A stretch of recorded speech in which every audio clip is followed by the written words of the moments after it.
Voilà, je fais une vidéo, je vais peut-être la mettre sur YouTube, je pense, ça pourrait aider pas mal de personnes.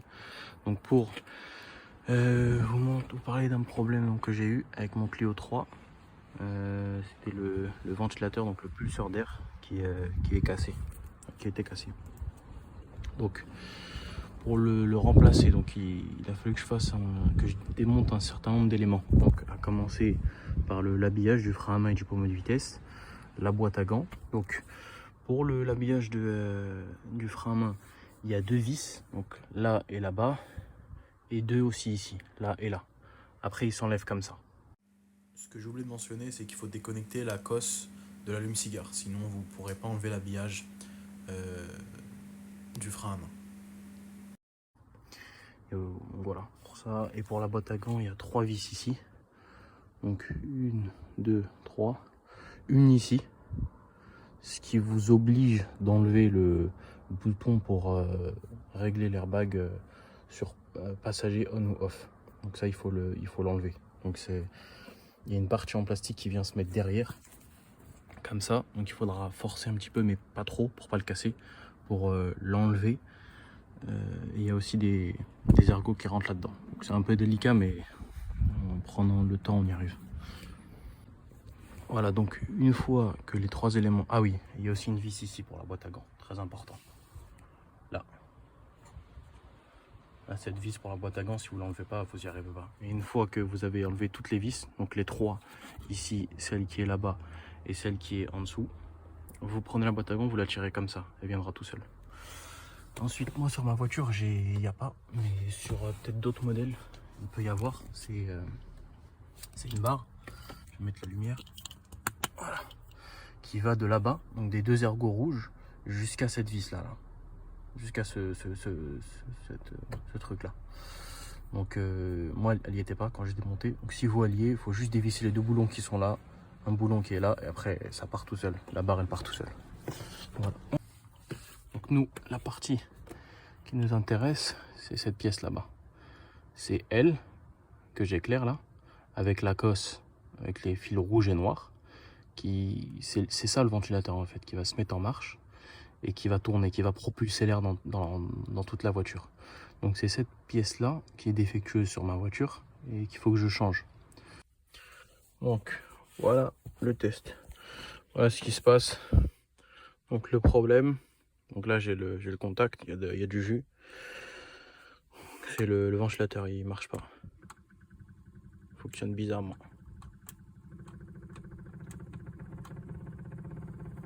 Voilà. Là il est en fin de vie. On sent bien les à-coups, comme si il a envie de s'arrêter.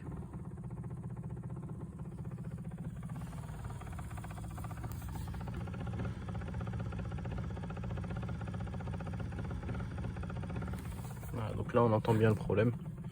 Donc c'est le ventilateur qui est mort. Le ventilateur, on dit aussi, je crois, pulseur d'air. C'est aussi on appelle aussi le pulseur d'air. Donc une fois, pour l'enlever, donc on va avoir cette casse là. Donc le système il est plutôt simple. On va prendre un tournevis.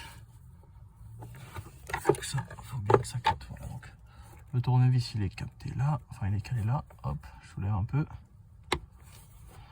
Et ça va. Ici là il y a une espèce de petit mécanisme, ça va se soulever dans ce sens là. Donc hop, voilà.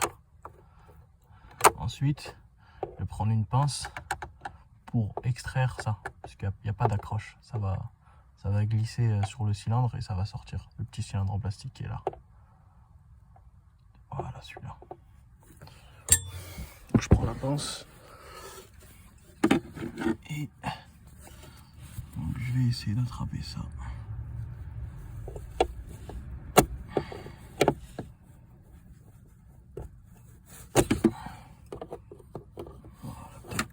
Voilà. Donc vous avez vu, je l'ai tiré, donc il y a ma main, c'est un peu relou. Donc, voilà, peut-être que comme ça on y verra. Voilà. Donc ensuite, une fois que ça c'est fait, donc cette casse là, elle va vous gêner. Elle est dans le chemin pour enlever le pulseur d'air. Donc moi je la fais passer comme ça, donc derrière, hop, c'est une manière de faire, hein. Et je vais hop, faire virer comme ça. Donc ça dépend des séries, mais parfois ici vous pouvez avoir une lumière. Donc après il faut trouver un autre endroit où la caler.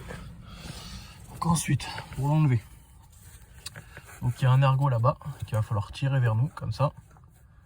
Voilà. Et après pouvoir le faire tourner sur lui-même dans ce sens-là. Donc j'appuie et là il tourne. Voilà. Hop.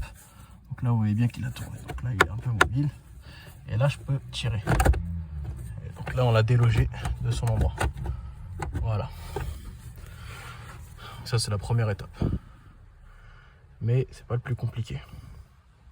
Parce qu'après il va falloir le faire sortir. Donc par là.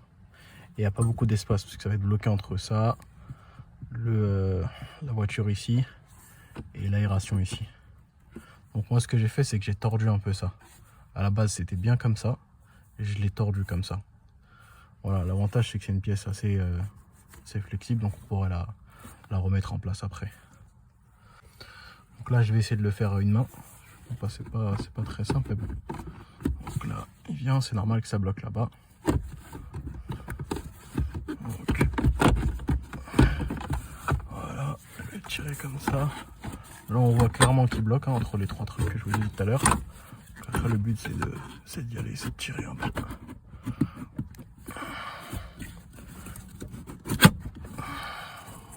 Bon, voilà. Là, on voit qu'on va un petit peu. Le but c'est d'essayer. Bon, on va forcer nécessairement, donc on va faire des marques sur le plastique. Mais le but c'est pas de forcer trop, sinon vous allez peut-être casser un élément important, quoi. Donc on peut forcer mais pas trop non plus. Voilà, c'est celui que je vais remettre. Donc il est en mauvais état, mais je m'en fiche, c'est pas grave, c'est juste en attendant que j'en achète un nouveau. Mais il marche, c'est ce qui compte. Et je vais faire la même opération mais inverse. Donc je vais le prendre. Là, j'ai mon espace. Je vais le faire passer. Donc là, c'est galère, c'est normal. Je vais devoir poser le téléphone. Ce que je vais faire, c'est que je vais tirer cette pièce là vers le bas encore, la tordre un peu pour pouvoir forcer et le faire. Donc là, j'ai réussi à le faire passer, je vais le remettre en place. Donc même opération inverse. Donc il faut juste bien le fixer comme ça. Et là, tout à l'heure pour dévisser, j'avais dévissé comme ça. Enfin, je l'avais enlevé comme ça. Donc là, c'est l'inverse. Je vais essayer de là. Alors là, elle est mal mise. Il suffit que je peux pas la tourner. Voilà. Elle était un peu mal mise, fait que je pouvais pas la tourner. Mais là, je peux la remettre comme ça. Ensuite, il faut remettre la cosse. Je la reprends. Je la fais passer ici, hop, derrière. Donc moi, le truc de tout à l'heure, là, où il y avait le... Ça, il n'y a pas, hein, donc il est cassé. Donc je vais juste mettre la cosse comme ça. Voilà. Donc ça marche aussi. Hein.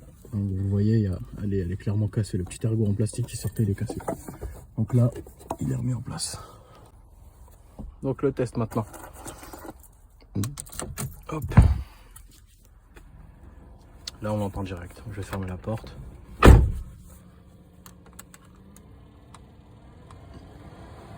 On voit que ça fonctionne normalement.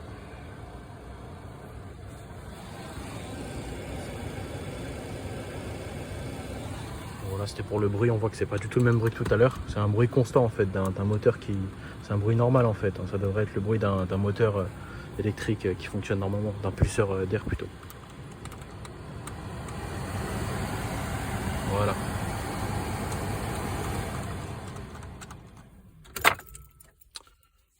Donc voilà, j'espère que ça aidera le maximum de personnes.